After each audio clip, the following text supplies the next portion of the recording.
अस्सलामुअलैकुम। ये China radio international की उर्दू सर्विस है।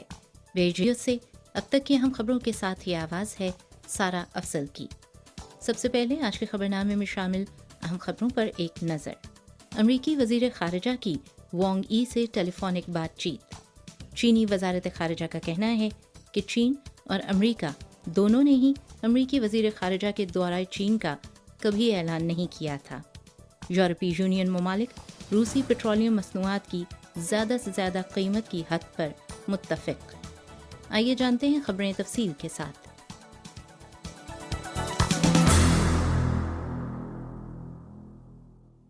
3 फरवरी को कम्युनिस्ट पार्टी ऑफ चाइना की मरकज़ी कमेटी के सियासी ब्यूरो के रुकन और चीन के मरकज़ी कमीशन बराए ख़ारिजा उमूर के दफ्तर के सरबरा वांग ई ने अमरीकी वज़ीर ख़ारिजा एंटनी ब्लिंकन की दरख्वास्त पर उनके साथ टेलीफोन पर राब्ता किया। दोनों फरीकैन ने गैर मुतवक्का वाक़े से तहम्मुल और पेशावराना अंदाज में निमटने के हवाले से बातचीत की। वांगी ने इस बात पर जोर दिया कि चीन ने एक ज़िम्मेदार मुल्क के तौर पर हमेशा बैनुल-अक़वामी क़वानीन की पासदारी की है और हम बेबुनियाद क़यास आराइयों और बात को बढ़ावा देने को कबूल नहीं करते हैं। उनका कहना था कि गैर मुतवक्का वाक़े के पेश नज़र दोनों ममालिक को चाहिए कि बर वक्त राब्ते करें, गलत फहमियों से गुरेज करें और इख्तलाफात पर काबू पाएं। चीन की वज़ारत ख़ारिजा ने अमरीकी वज़ीर ख़ारिजा के नाम नेहाद दौरे चीन के बारे में एक सब में कहा है कि मुख्तलिफ सतहों के राब्ते बरकरार रखना चीन और अमरीका के सुदूर की जज़ीरा बाली में होने वाली मुलाकात के दौरान तय पाने वाला अहम इत्तफ़ाक़ राय था। चीन और अमरीका के उमूर ख़ारिजा के महकमों की ज़िम्मेदारी है कि वो दोनों ममालिक के दरमियान तनाज़ात पर मुनासिब अंदाज में काबू पाएं, बिलखुसूस गैर मुतवक्का वाक़े से तहम्मुल और पेशावराना अंदाज में निमटे। चीनी वज़ारत ख़ारिजा ने कहा कि दरहकीकत चीन और अमरीका दोनों ने ताहाल किसी दौरे का ऐलान नहीं किया। अगर अमरीका ने दौरे के बारे में खबर जारी की है तो ये अमरीका का अपना मामला है जिसका चीन एहतराम करता है। चीन के गर्म हवा के गुब्बारे के गलती से अमरीकी फ़ज़ाई हुदूद में दाखिल होने के हवाले से चीनी वज़ारत ख़ारिजा ने कहा कि चीन ने वाक़े की तहकीक करके इसकी जवाबी वजाहत अमरीका को दे दी है। ये गुब्बारा सिविलियन नौइयत का है जो मौसमियाती और दीगर साइंसी तहकीक के लिए इस्तेमाल किया जाता है। हवा के बायस और कंट्रोल की महदूद सलाहियत की वजह से ये मतलूबा रास्ते से हटकर अमरीकी फ़ज़ाई हुदूद में दाखिल हुआ जो मुकम्मल तौर पर एक गैर मुतवक्का वाक़या है। चीनी वज़ारत ख़ारिजा का कहना है कि चीन हमेशा बैनुल-अक़वामी क़वानीन की पासदारी करता है और दूसरे ममालिक की खुद मुख्तारी और इलाक़ाई सालमियत का एहतराम करता है। ताहम अमरीका के बाद सियासतदानों ने इस वाक़े से फ़ायदा उठाकर चीन को बदनाम करने की जो कोशिश की है, चीन इसकी सख्त मुखालिफत करता है।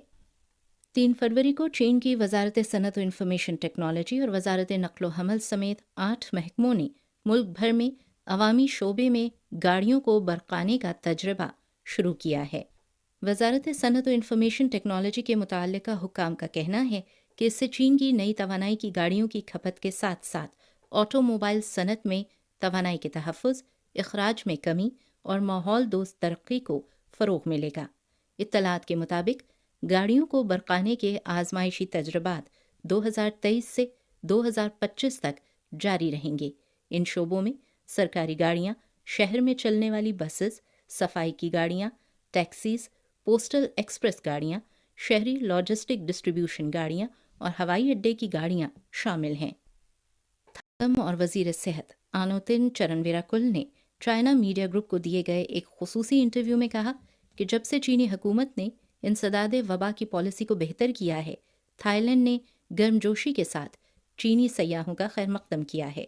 थाईलैंड के नायब वज़ीर आज़म ने इनके इस्तकबाल के लिए खुद हवाई अड्डे का दौरा भी किया। उनका कहना था कि थाई अवाम की नज़र में थाईलैंड और चीन एक ख़ानदान है और इन समेत ज़्यादातर थाई बाशिंदे चीनी नژाद हैं। चीनी सयाहों का एक मरतबा फिर थाईलैंड लौटना एक अच्छी अलामत है। आनोतिन ने कहा कि वो आने वाले मुसाफिरों के साथ कौमियत की बुनियाद पर इम्तियाजी सलूक नहीं करेंगे क्योंकि हम सब इंसान हैं और पूरी दुनिया में एक ही वायरस फैला हुआ है। इसलिए थाईलैंड ने एक पेचीदा सियासी माहौल में बैरूनी दुनिया के सामने ऐलान किया है कि थाईलैंड तमाम कौमियतों के सयाहों के लिए खुला है। कुदरती साइंस और तिब्बी तहकीक के मुताबिक ہم یقین رکھتے ہیں کہ مسافر چاہے کسی بھی قومیت کا ہو، انفیکشن کا خطرہ یکساں ہے۔ تاہم انہوں نے اس یقین کا اظہار بھی کیا کہ غیر ملکی مسافر بھی اپنا خیال رکھیں گے اور سرحد پار سفر کرنے سے پہلے ویکسین لگوائیں گے۔ ان کا کہنا تھا کہ اس وقت غیر ملکی سیاحوں بشمول چینی سیاحوں کی خدمت کے لیے ہمارے پاس کافی تعداد میں طبی عملہ، ادویات اور ہسپتالوں میں بستر بھی ہیں، اور زیادہ تر لوگوں کے پاس ہیلتھ انشورنس ہے، جس سے تھائی لینڈ کے مالی وسائل پر بوجھ نہیں پڑے گا۔ 3 فروری کو یورپی یونین ممالک نے روس کی پیٹرولیم مصنوعات مثلاً ڈیزل کی زیادہ سے زیادہ قیمت $100 فی بیرل مقرر کرنے پر اتفاق کیا ہے۔ یورپی یونین کے موجودہ چیئرمین ملک سویڈن نے اس اطلاع کی تصدیق کی ہے۔ یورپی یونین نے ہیٹنگ آئل جیسی رعایتی پیٹرولیم مصنوعات کی زیادہ سے زیادہ قیمت $45 فی بیرل کرنے کا سمجھوتا بھی کیا ہے۔ 3 فروری کو یورپی یونین کے وزرائے داخلہ اور وزرائے انصاف نے اسٹاک ہوم میں منعقدہ ایک اجلاس میں اس فارمولے پر تبادلہ خیال کیا تھا۔ یورپی یونین کا ہدف یہ ہے کہ 5 فروری کو G7 ممالک کی جانب سے روس کی پیٹرولیم مصنوعات کی قیمتوں کی حد کے نفاذ سے قبل یورپی یونین کے اندر سمجھوتا طے پا جائے۔ 4 فروری کو روسی سلامتی کونسل کے نائب چیئرمین دمیتری میدودیو نے اپنے بیان میں کہا کہ اگر یوکرین نے روسی سرزمین پر حملہ کیا تو روس جوابی اقدامات کے لیے تمام ہتھیار اور ساز و سامان استعمال کرے گا، اور روس کا جواب فوری، سخت اور زوری نے اس امید کا اظہار کیا کہ رواں سال یورپی یونین میں شمولیت کے مذاکرات شروع کیے جائیں گے۔ یوکرینی صدر کی ویب سائٹ پر جاری رپورٹ کے مطابق کیف میں منعقدہ 24ویں یوکرین یورپی یونین سمٹ سے خطاب کرتے ہوئے زیلنسکی نے کہا کہ یوکرین یورپی کمیشن کی جانب سے امیدوار ملک کی حیثیت سے متعلق 7 اصلاحاتی تجاویز کے عملی کام کو عنقریب مکمل کرنے والا ہے۔ یوکرین کو امید ہے کہ یورپی یونین اس کا مثبت جائزہ لے گی۔ انہوں نے کہا کہ یوکرین کا ہدف واضح ہے کہ رواں سال یورپی یونین میں شمولیت کے مذاکرات شروع کیے جائیں گے۔ حالیہ عرصے میں کئی مغربی ممالک نے ترکیہ میں اپنے قونصل خانوں کو سیکیورٹی وجوہات کی بنا پر بند کر دیا ہے۔ اس حوالے سے 3 فروری کو ترکیہ کے وزیر خارجہ میویت چیوشاؤزا نے عدم اطمینان کا اظہار کیا۔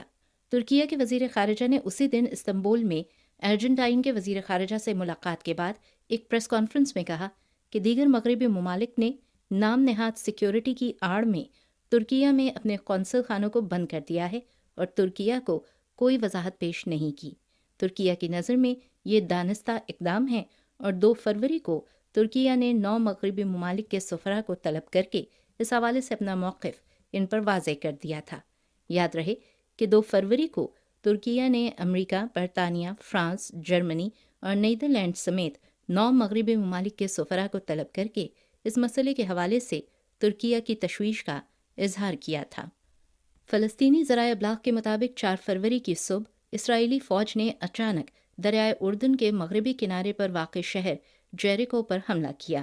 شہر کے مضافات میں واقع پناہ گزینوں کے کیمپ کے قریب فلسطینیوں کے ساتھ ہونے والی فائرنگ کے تبادلے میں کم از کم 5 فلسطینی زخمی ہوئے، جن میں سے 2 کی حالت تشویشناک ہے اور 3 فلسطینیوں کو اسرائیلی فورسز نے حراست میں لے لیا ہے۔ اطلاعات کے مطابق 7 دن قبل جیریکو کے مضافات میں واقع ایک اسرائیلی ریستوران پر فائرنگ کا واقعہ پیش آیا تھا، جس کے بعد اسرائیلی فوج نے شہر کی ناکہ بندی کر دی تھی۔ فائرنگ کے اس واقعے میں کوئی زخمی نہیں ہوا تھا، تاہم اسرائیلی فوج کا کہنا تھا کہ فائرنگ کرنے والا شہر کی جانب بھاگ گیا تھا۔ 4 فروری کو مقامی سرکاری اہلکار نے اپنے بیان میں بتایا کہ 3 فروری کو افغانستان کے صوبے بدخشاں میں برفانی تودہ گرنے سے 2 افراد ہلاک اور 3 زخمی ہو گئے۔ جنوری سے شدید سردی اور برف باری کے باعث افغانستان کے دیگر علاقوں میں درجہ حرارت -30 تک گر گیا۔